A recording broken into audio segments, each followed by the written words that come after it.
ద్వితీయోపదేశకాండము 3వ అధ్యాయము. మనము తిరిగి బాషాను మార్గమున వెళ్ళినప్పుడు బాషాను రాజైన ఓగును అతని ప్రజలందరూ ఎద్రెయీలో మనతో యుద్ధము చేయుటకు బయలుదేరి ఎదురుగా రాగా, యెహోవా నాతో ఇట్లనెను, అతనికి భయపడకుము, అతనిని అతని సమస్త జనమును అతని దేశమును నీ చేతికి అప్పగించియున్నాను. హెష్బోనులో నివసించిన అమోరీయుల రాజైన సీహోనుకు చేసినట్లు ఇతనికి చేయవలెనని చెప్పెను. అట్లు మన దేవుడైన యెహోవా బాషాను రాజైన ఓగును అతని సమస్త జనమును మన చేతికి అప్పగించెను. అతనికి శేషమేమియూ లేకుండా అతనిని హతము చేసితిమి. ఆ కాలమున అతని పురములన్నిటినీ పట్టుకొంటిమి. వారి పురములలో మనము పట్టుకొనని పురమొకటియూ లేదు. బాషానులో ఓగు రాజ్యమగు అర్గోబు ప్రదేశమందంతటానున్న 60 పురములను పట్టుకొంటిమి. ఆ పురములన్నీయు గొప్ప ప్రాకారములు, గవునులు, గడియలును గల దుర్గములు. అవియూ కాక ప్రాకారము లేని పురములనేకములను పట్టుకొంటిమి. మనము హెష్బోను రాజైన సీహోనుకు చేసినట్లు వాటిని నిర్మూలము చేసితిమి. ప్రతి పురములోని స్త్రీ పురుషులను పిల్లలను నిర్మూలము చేసితిమి. వారి పశువులనన్నిటినీ ఆ పురముల సొమ్మును దోపిడిగా తీసుకొంటిమి. ఆ కాలమున అర్నోను ఏరు మొదలుకొని హెర్మోను కొండ వరకు యొర్దాను అవతలనున్న దేశమును అమోరీయుల 2 రాజుల యొద్ద నుండి పట్టుకొంటిమి. సీదోనీయులు హెర్మోనును షిర్యోనని అందురు, అమోరీయులు దానిని సెనీర్ అని అందురు. మైదానమందలి పురములన్నిటినీ బాషాను నందలి ఓగు రాజ్యపురములైన సల్కా, ఎద్రెయు అను వాటి వరకు గిలాదంతటినీ బాషానును పట్టుకొంటిమి. రెఫాయీయులలో బాషాను రాజైన ఓగు మాత్రము మిగిలెను. అతని మంచము ఇనుప మంచము, అది అమ్మోనీయుల రబ్బాలోనున్నది గదా. దాని పొడుగు మనుష్యుని మూరతో 9 మూరలు, దాని వెడల్పు 4 మూరలు. అర్నోను లోయలోనున్న అరోయేరు మొదలుకొని గిలాదు మన్యములో సగమును, మనము అప్పుడు స్వాధీనపరచుకొనిన దేశమును దాని పురములను రూబేనీయులకును గాదీయులకును ఇచ్చితిమి.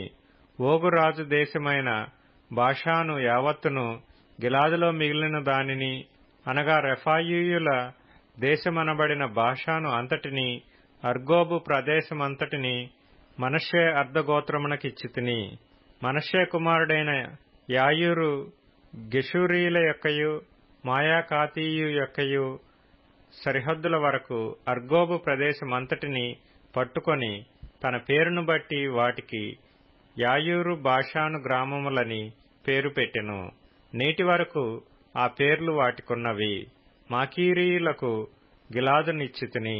గిలాదు మొదలుకొని అర్నోను లోయ మధ్య వరకు ఎబ్బోకు నది వరకును, అమ్మోనీయుల పడమటి సరిహద్దు వరకును, కిన్నెరెతు మొదలుకొని తూర్పు దిక్కున పిస్గా కొండ చర్యల దిగువగా ఉప్పు సముద్రము అనబడిన అరాబా సముద్రము వరకును వ్యాపించియున్న అరాబా ప్రదేశమును, యొర్దాను లోయ మధ్య భూమిని రూబేనీయులకును గాదీయులకును ఇచ్చితిని. ఆ కాలమందు నేను మిమ్మును చూచి మీరు స్వాధీనపరచుకున్నట్లు మీ దేవుడైన యెహోవా ఈ దేశమును మీకిచ్చెను. మీలో పరాక్రమవంతులందరూ యుద్ధ సన్నద్ధులై మీ సహోదరులకు ఇశ్రాయేలీల ముందర నది దాటవలెను. అయితే యెహోవా మీకు విశ్రాంతినిచ్చినట్లు మీ సహోదరులకును విశ్రాంతినిచ్చు వరకు, అనగా మీ దేవుడైన యెహోవా యొర్దాను అద్దరిని వారికిచ్చుచున్న దేశమును వారును స్వాధీనపరచుకుని వరకు మీ భార్యలను, మీ పిల్లలను, మీ మందలను నేను మీకిచ్చిన పురములలో నివసింపవలెను. తరువాత మీలో ప్రతివాడును నేను మీకిచ్చిన తన స్వాస్థ్యమునకు తిరిగి రావలెనని మీకు ఆజ్ఞాపించితిని. మీ మందలు విస్తారములని నాకు తెలియను.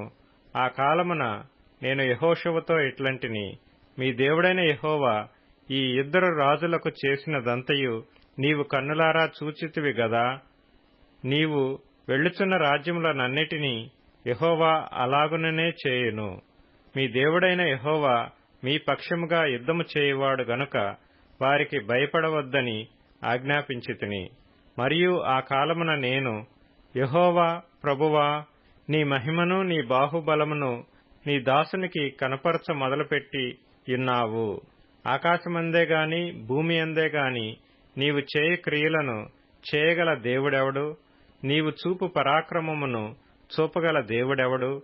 నేను అద్దరికి వెళ్లి యొర్దాను అవతలనున్న ఈ మంచి దేశమును, మంచి మన్యమును, ఆ లెబానోనును చూచునట్లు దయచేయమని నేను యెహోవాను బ్రతిమాలు కొనగా, యెహోవా మిమ్మును బట్టి నా మీద కోపపడి నా మనవి వినకపోయెను.